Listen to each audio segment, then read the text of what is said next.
আমাদেরকে জাস্ট বলা হয়েছে আপনাদেরকে গাদ্দার বলার জন্য এবং আপনাদেরকে যেন আমরা বেশিং করি, আপনাদেরকে যেন আমরা হচ্ছে ওখান থেকে আপনাদেরকে বেশিং করি। ওরাই ছিল, তাদের দীর্ঘ হিস্ট্রি ছিল। তো ওনারা কি করলেন, কিছু সিলেক্টিভ আহতকে, কিছু সিলেক্টিভ, একদম সিলেক্টিভ কিছু আহতকে বিরোধী দলীয় যেই গ্যালারিটা আছে সেই গ্যালারিটাতে এনে বসাইলো এবং ওনাদেরকে বলে দেওয়া হলো। পরবর্তীতে ওনাদের মধ্যে অনেকগুলো আহত আমাদের কাছে আসছে যে ভাই আমরা তো বুঝি নাই যে আসলে আমাদেরকে কি কারণে নিয়ে আসা হয়েছে, আমাদেরকে জাস্ট বলা হয়েছে আপনাদেরকে। তো আপনার তো তখন বলা উচিত ছিল। উচিত কথাটা আপনি কেন বললেন না যে তোমাদের আজকে তারা শিখিয়ে দিছে, কালকে আমি শিখিয়ে দেবো? এটা তো হইল না। জাতি এটা কেমনভাবে নেবে? কিসের জুলাই যোদ্ধা হইল তাহলে? তারা তো ধান্দাবাজ যোদ্ধা। যোদ্ধা কখনো কারো শেখানো কথা কিছু করে না। তার মানে কি জুলাই যোদ্ধাদের ভিতরে জন্য এবং আপনাদেরকে যেন আমরা বেশিং করি, আপনাদেরকে যেন আমরা হচ্ছে ওখান থেকে আপনাদেরকে বেশিং করি এবং আপনাদের বিরুদ্ধে যেন আমরা স্লোগান দিই। এই স্ক্রিপ্টটা বিএনপির জন্য, মানে শুনেন, আপনারা বিএনপির যারা আছেন 217 জন এমপি আছেন, ইট ডাজন্ট ম্যাটার। আপনারা হচ্ছেন সরকারে আছেন, ইট ডাজন্ট ম্যাটার।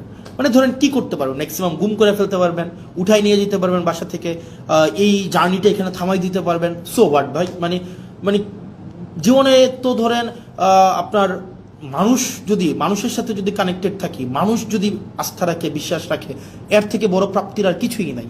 আপনারা ওই দিন যে স্ক্রিপ্টটা সাজাইলেন, আপনারা যে নাটকটা সেদিন সংসদে করলেন, এবং আমরা দেখলাম মাননীয় প্রধানমন্ত্রী প্রত্যেক আহতের সাথে একজন একজন করে কথা বললেন। কথা বলে আসার পরেই ওই আহতরা ওই গ্যালারি থেকে আমাদেরকে বিভিন্নভাবে, ওখানে আপনারা দেখলেন এটা সিন ক্রিয়েট করা হয়েছে এবং ওনারা আমাদেরকে বিভিন্নভাবে গালাগালি দিলেন। ওনারা বললেন আমরা জুলাই সনদ চাই, আমরা জুলাই সনদ চাই, বিএনপি যেভাবে চাই আমরা সেভাবে চাই। তো আমরা জিজ্ঞেস করলাম বিএনপি কিভাবে চাই বলেন তো? ওনারা বললেন না, বিএনপি যেভাবে চাই আমরা সেভাবে চাই। আমি বললাম তো বলেন না বিএনপি কিভাবে চায়। কয় না আমরা এত কিছু বুঝি না, বিএনপি যেভাবে জুলাই সনদ চাই আমরা সেভাবে চাই। এর মাঝখানে 3-4 জন আছে আমাদের কাছে এসে বললো যে ভাই আমরা খুবই দুঃখিত, আমরা আপনাদের সাথে এইভাবে আচরণ করার কারণে, কিন্তু আমাদেরকে এইভাবেই বলা হয়েছে, আমাদেরকে বলা হয়েছে আমরা যেন আপনাদের বিরুদ্ধে স্লোগান দেই, আমরা যেন আপনাদেরকে হচ্ছে ওখানে অপমান করি, আমরা যেন আপনাদের বিরুদ্ধে এই ধরনের কথাগুলো বলি। মানে it's very unfortunate mister Tarique Zia, honourable prime minister Tarique Zia, it's very unfortunate আপনি পার্লামেন্টে থাকা অবস্থায় এই ধরনের একটা নাটক করা হবে এবং এটার ডিরেকশন আপনি দিবেন। মানে আমি জানি এটার স্ক্রিপ্ট রাইটার কে ছিল, এটার কোরিওগ্রাফার কে ছিল, এটার হচ্ছে ডিরেক্টর কে ছিল আমি জানি না, কিন্তু আমি এটা বিশ্বাস করতে স্টিল চাই না যে এখানে আপনার এখানে কোনো ধরনের আপনি ব্যক্তিগতভাবে এখানে এটার পৃষ্ঠপোষকতা করেছেন, এটা আমি বিশ্বাস করতে চাই না। কিন্তু এটা যদি হয়ে থাকে এটা ভেরি আনফর্চুনেট, এটা আপনার জন্য একটা ডিসক্রেডিট। কারণ আপনি এই ধরনের একটা মানে সংসদে যারা মানে বিএনপি পন্থী জুলাই, জামাতপন্থী জুলাই যুদ্ধে এইভাবে ক্লাসিফিকেশন করবেন এবং তাদেরকে দিয়ে প্রেস কনফারেন্স করিয়ে আমাদের বিরুদ্ধে কথা বলাবেন এবং তারা পরবর্তীতে এসে তারা বুঝবে, তারা স্বীকার করবে যে তাদেরকে ব্যবহার করা হয়েছিল, এর থেকে দুঃখজনক mister Tarique Zia, honourable prime minister, কিছু হইতে পারে না। তো মিথ্যা বুঝি না, তবে সংসদের ভিতরে যেটা হয়েছে এটা আসলেই আমরা আশা করি না।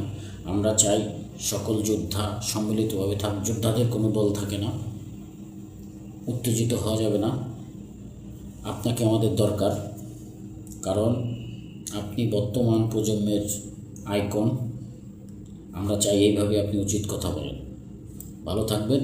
আর অবশ্যই যারা পরবর্তী এরকম হাসনাত আবদুল্লাহ উচিত কথা দেখতে চান তারা উচিত কথার সঙ্গে থাকুন এবং বেশি বেশি করে লাইক, কমেন্ট, শেয়ার এবং ফলো করেন।